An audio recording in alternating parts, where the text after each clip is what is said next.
Welcome everyone to another Ref Brandon and the Todd Family YouTube video. Wherever you are, whatever you may be doing, thank you so much for making Ref Brandon and the Todd Family part of your day. We always greatly appreciate it.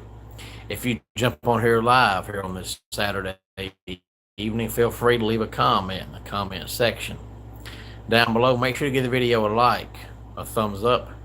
If you have not yet subscribed, please do so and share the video on all social media platforms. Tonight, another fantastic show at 244 Livestock Road, East Denali, Georgia, for Total Aggression Wrestling. Now, I know that's the SWA address, but tonight's show was same building, but with a different promotion. TAW, better known as Total Aggression Wrestling, another fantastic show. Hey there, Austin. Glad to have you here. Hey there, Jacob. Glad to have you here. The main event with Seth Stevens and former MLW heavyweight champion Alex Kane. Now, Total Aggression Wrestling is going to be doing 2 shows next month.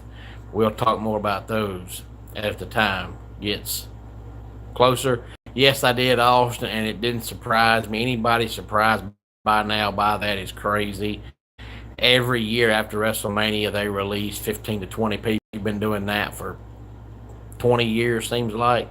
So whenever WrestleMania comes around, I know that shortly after that, there's going to be 15, 20 wrestlers get released. Now, they're so short now on talent that unless they sign a whole buttload of wrestlers in the next year, that after next year WrestleMania, they can only release 5 or 6, because if they release 20, there's going to be nobody left unless they're going to release a bunch of, NXT people. But as far as main roster, the talent's very, very, very thin. Back in the day, they would have 200 wrestlers, but only 50 would appear on TV. Well, now the ones you see on TV is about the only ones they have.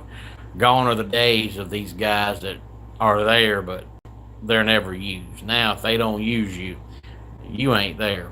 I wanted to talk a little bit about the NFL draft. I usually go more in depth with it, but this year there's a lot of players, maybe a few, according to some people, great players, but there's no elite players. I don't think there was any player in the draft this year that you say, if we sign that guy, he'll lead us to the big game. I just didn't see that in this year's draft. A lot of good players, not a lot of elite game-breaking players. I'm sure some will, Austin, but in my personal opinion, the majority of the ones they let go aren't good enough.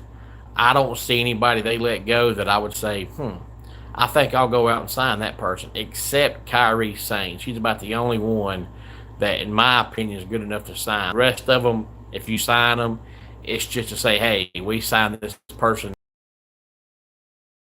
But outside of that, I just don't see anybody great that they released except for Kairi Sane. She's the only one that I saw, and I thought, you know what? She was good.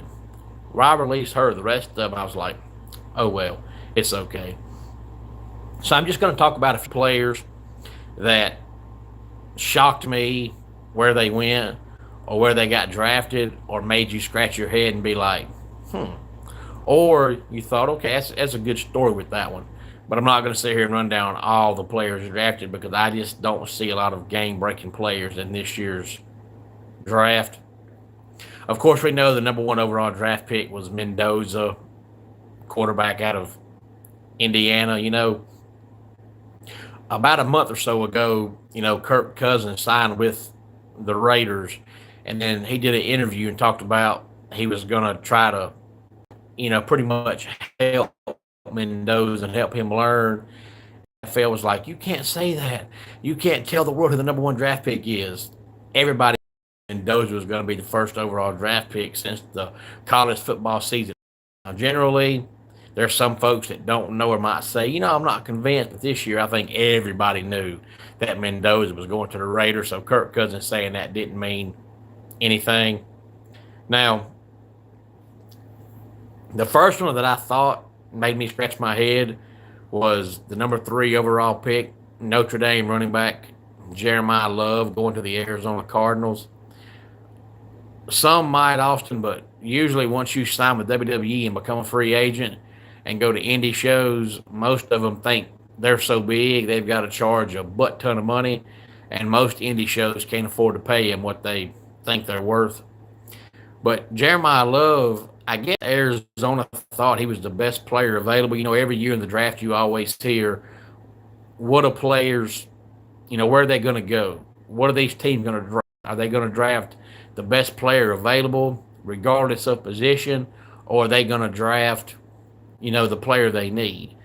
Arizona must have thought Jeremiah Love was the best player available because, they let Kyler Murray go, so they have no quarterback really. And then they already had James Conner, and then they went out and signed Tyler Algier. Now, Tyler Algier is probably pissed off right now because Tyler Algier is a phenomenal running back. But he was teamed up and paired up with Bijan Robinson, who's clearly the best running back in the NFL. So all Tyler wanted was somewhere to go to get more carries. He goes to Arizona to get more carries, and then they turn around and draft Jeremiah Love. So now Arizona's going to have 3 running backs. But the Cardinals must have thought, hey, he's the best player available, regardless of position. We need him. But that was the first time I thought, that makes no sense. And, I've been reading some of these mock drafts now. You could never read them all because there's thousands and thousands and thousands of them. But I've been reading some of the mock drafts for the past few weeks, and I've seen quite a few people that had Jeremiah Love going to the Cardinals. And every time I saw it, I thought, why? They've already got James Conner. They've already got Tyler Algier. They don't have a quarterback. Why are they going to draft Jeremiah Love? Jeremiah Love is not going to take them to the next level without more skilled players, without a better offensive line, and without a quarterback. And sure enough, all the mock drafts I saw were correct because they went out and got Jeremiah Love.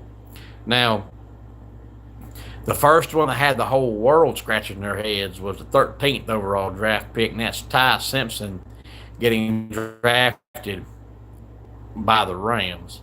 Austin, personally, right now, neither one of them are great. AEW has the better talent, the better roster, and the better matches, but the storylines are absolutely garbage.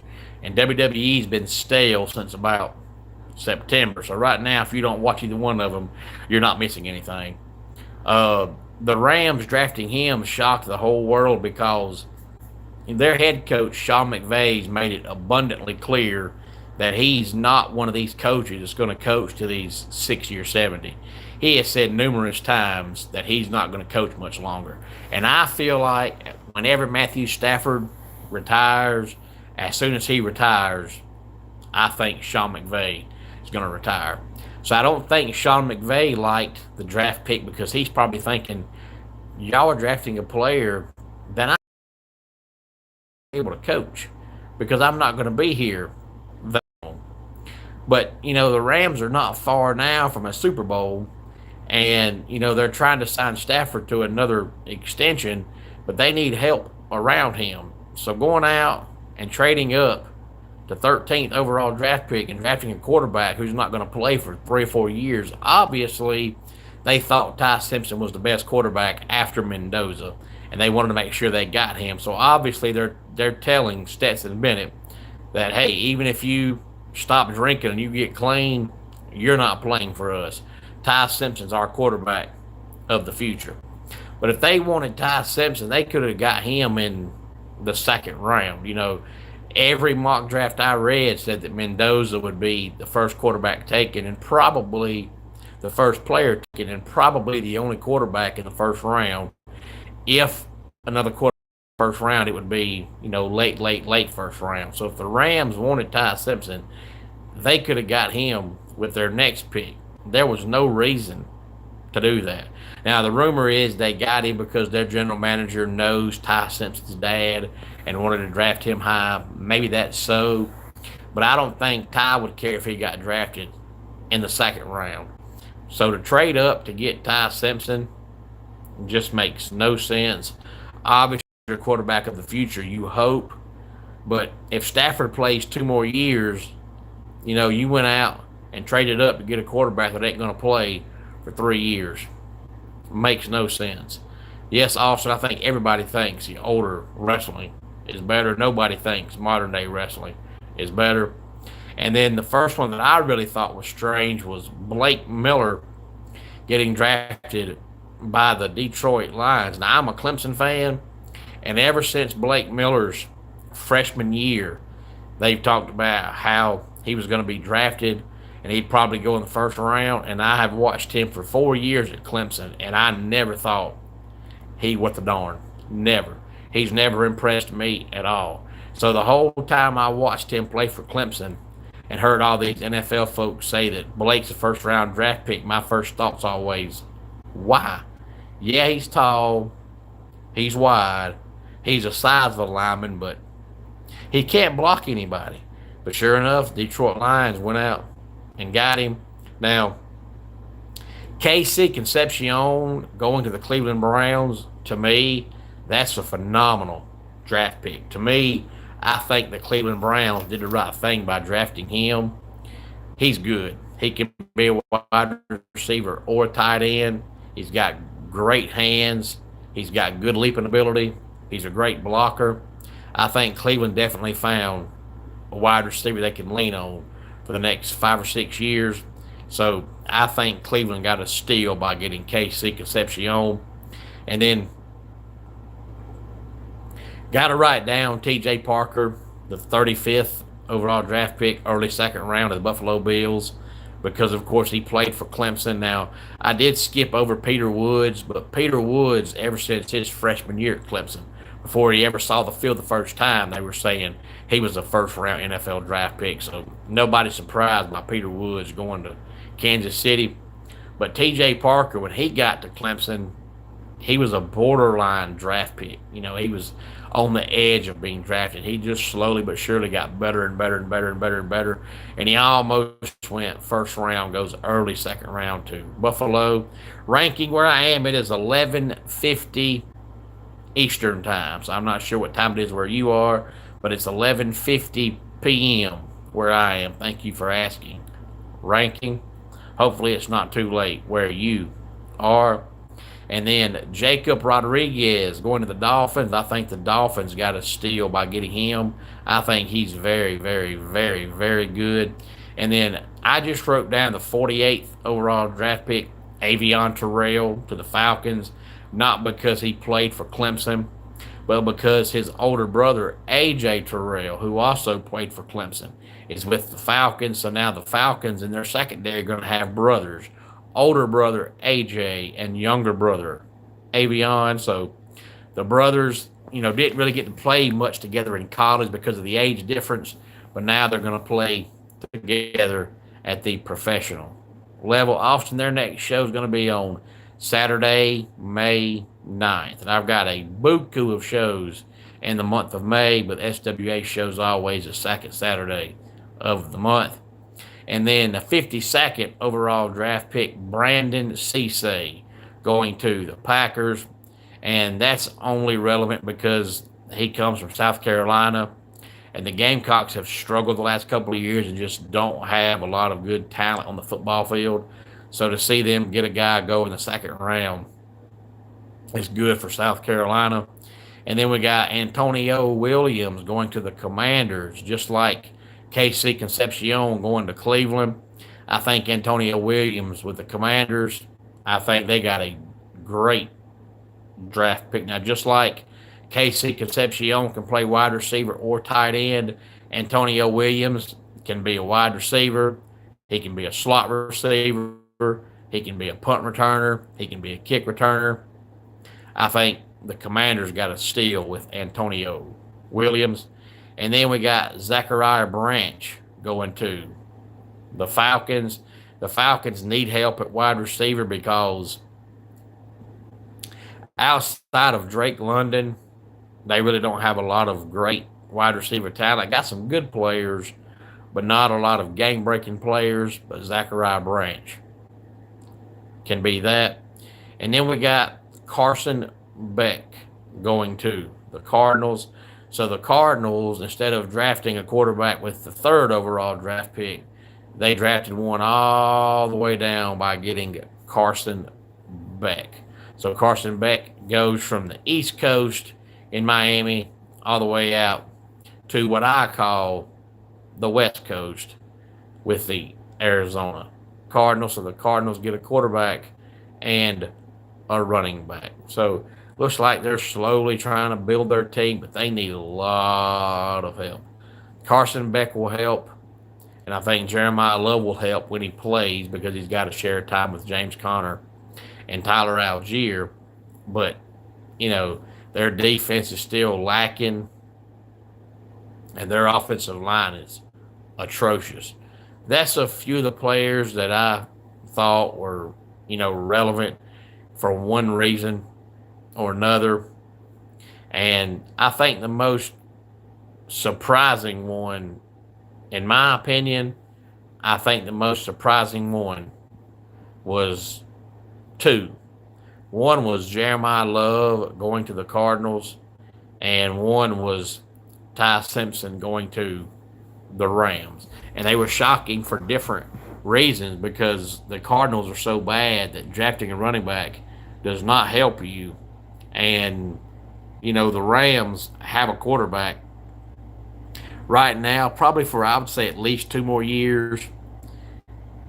And then you went out and got a quarterback that you could have got probably in the 2nd round or the 3rd round. And you have to hope that he works out because, remember, Ty Simpson really only started for 1 year at Alabama. So it's not like he's got 50 games experience. He doesn't. Remember how excited everybody was when Mitch Trubisky came out of North Carolina, and every team wanted Mitch Trubisky. And Mitch Trubisky started for 1 year with North Carolina. And I guess you can't say he's a bust because he played for almost a decade in the NFL, but he was not first-round material. And everybody thought he was. And, well, he's 6'5", got to get him, but he started for 1 year. Now, I'm not saying Ty Simpson's going to be Mitch Trubisky. What I am saying is just because you have the look doesn't mean you can do it long term. And he really was a starter at Bama for 1 year. And no, I have not met him, Austin. I'm glad I have not. I do not want to meet him. Any thoughts on any of this, please feel free to let me know. Let's go ahead and get our dad joke of the day in here. What do you call 10 rabbits marching backwards? A receding hairline. And that does it for today's Ref Brandon and the Todd Family YouTube video. Until next time, it's Ref Brandon saying, just like in pro wrestling, life can be over by the count of 3. Tell your friends and family